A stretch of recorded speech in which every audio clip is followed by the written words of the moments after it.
A group of bikers thought they could intimidate him. They had no idea they were messing with a Navy SEAL. What happened next left them speechless and taught them a lesson they'll never forget. It started like any other day for Marcus, a former Navy SEAL with an unshakable sense of calm and discipline. But when a group of bikers targeted him with hate and aggression, they had no idea who they were dealing with. This story isn't just about standing up to racism. It's about how one man's composure turned the tables in the most powerful way. Marcus was on a road trip, enjoying the open highway and the freedom that came with it. Dressed casually in jeans and a hoodie, he stopped at a small diner in a quiet town to grab a bite. Inside, he noticed a group of bikers sitting at a table, their leather jackets emblazoned with patches and slogans that made their views clear. Marcus tried to ignore them, but their stares were hard to miss. As Marcus ordered his meal, the bikers began making loud, racist remarks, clearly aimed at him. "What's he doing here?" one of them muttered. Another laughed, adding, "He's in the wrong part of town." Marcus remained calm, focusing on his food and avoiding eye contact, but as he got up to leave, the bikers followed him outside. "Hey, where do you think you're going?" one of them sneered, blocking his path. Marcus didn't flinch. "Just heading back to my car," he said evenly. But the group wasn't done. They circled around him, their taunts growing louder and more aggressive.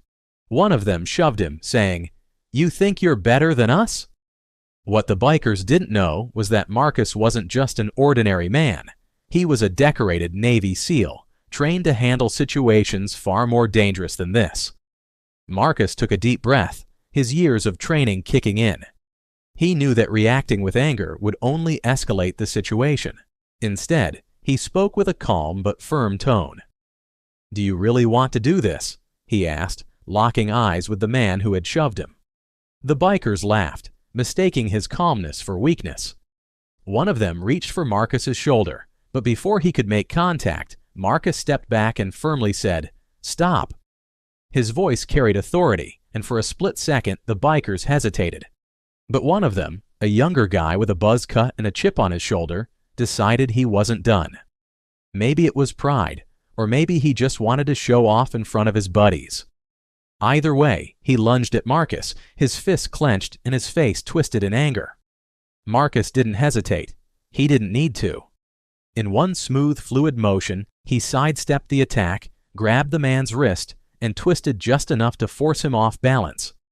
Before the guy even realized what was happening, Marcus had him pinned to the ground, his arm locked in a position that left no room for struggle.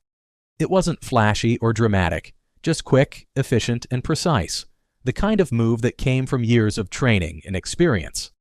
The other bikers stood frozen, their tough guy act suddenly replaced with wide-eyed shock. They didn't move, didn't speak, just watched as Marcus knelt there, holding their friend firmly but without unnecessary force. Marcus leaned in slightly, his voice low but clear. "Calm down," he said. "I don't want to hurt you." The guy on the ground nodded quickly, his bravado completely gone. Marcus let go, standing up and stepping back to give the man space. The young biker scrambled to his feet, rubbing his wrist and looking more embarrassed than angry now. He glanced at his friends, then at Marcus, but didn't say a word. Marcus straightened his hoodie and looked at the group. His tone was calm, but there was an edge to it that made it clear he wasn't playing around. "I don't want to hurt anyone," he said, his eyes meeting each of theirs in turn. "But if you come at me, I will defend myself. Do you understand?" There was no arguing with him. His voice, his stance, even the way he carried himself, it all told them this wasn't someone they wanted to mess with. The bikers exchanged uneasy glances, the fight in them draining away. One of them muttered, "Yeah, we get it." Marcus nodded once. "Good," he said, his tone firm but not unkind. "Now let's leave it at that." The leader of the group stepped forward, his chest puffed out like he had something to prove.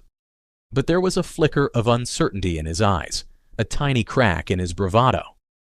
"Who do you think you are?" he demanded, his voice louder than it needed to be. Marcus didn't respond right away. Instead, he calmly reached into his back pocket and pulled out his wallet. He opened it slowly, his movements deliberate, and slid out a small, well-worn card.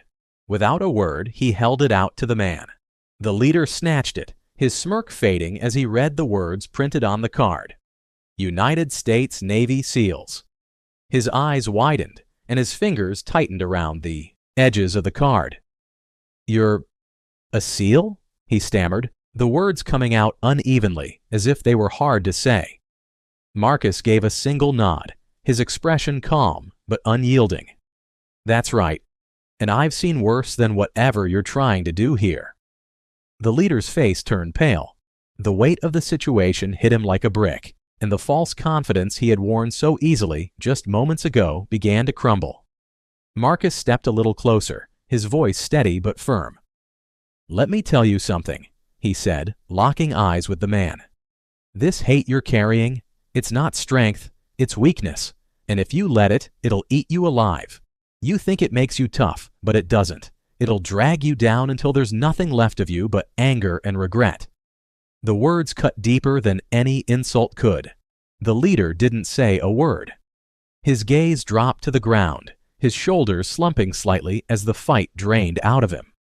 The rest of the group stood frozen, glancing at their leader as if waiting for him to say or do something, but he just handed the card back to Marcus, his hand shaking slightly.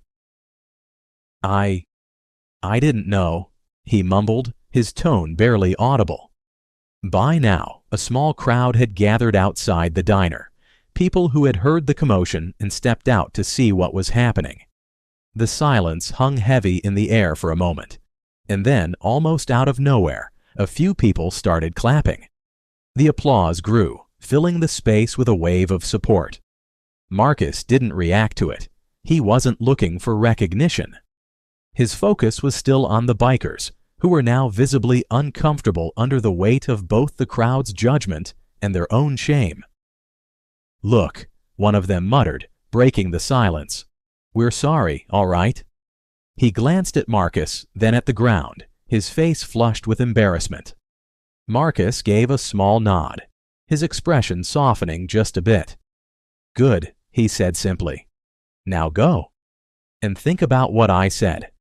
Without another word, the bikers backed away, muttering half-hearted apologies as they climbed onto their motorcycles. Engines roared to life, and one by one they sped off, their earlier swagger nowhere to be seen. Marcus watched them go, slipping the card back into his wallet. As he turned toward his car, he caught the eye of a young woman in the crowd, who gave him a small smile and a thumbs up. He nodded in return, then got into his car and started the engine. The highway stretched out before him, long and open, the way it always had. And as he drove away from the diner, Marcus couldn't help but hope that his words might stick with those men. That maybe, just maybe, they'd choose a better path. Word of the incident spread quickly, and Marcus became a local hero. People at the diner thanked him for standing up to the bikers, and many were inspired by his restraint and composure. Marcus, however, didn't see himself as a hero. "I just did what was necessary," he said when asked about the event. "It's not about fighting back. It's about standing tall and refusing to let hate win." The bikers never returned to the diner, and some locals reported that a few of them had started volunteering at community events, trying to turn their lives around. The incident sparked conversations about racism and how to confront it with courage and composure. Marcus's story became a symbol of strength, showing that real power lies in discipline and understanding, not violence. It also led to greater unity in the town, with residents coming together to create programs aimed at promoting diversity and inclusion. Marcus's story is a reminder that true strength isn't about physical power. It's about standing firm in the face of hate and choosing to rise above it. It's a call to action for all of us to challenge prejudice with courage and to remember that change begins with how we treat one another. Have you ever been falsely accused or felt like no one believed you? Share your story in the comments below. We'd love to hear how you overcame it. And don't forget to subscribe for more stories that inspire and challenge the way we see the world. Subscribe for more powerful stories of resilience and unity.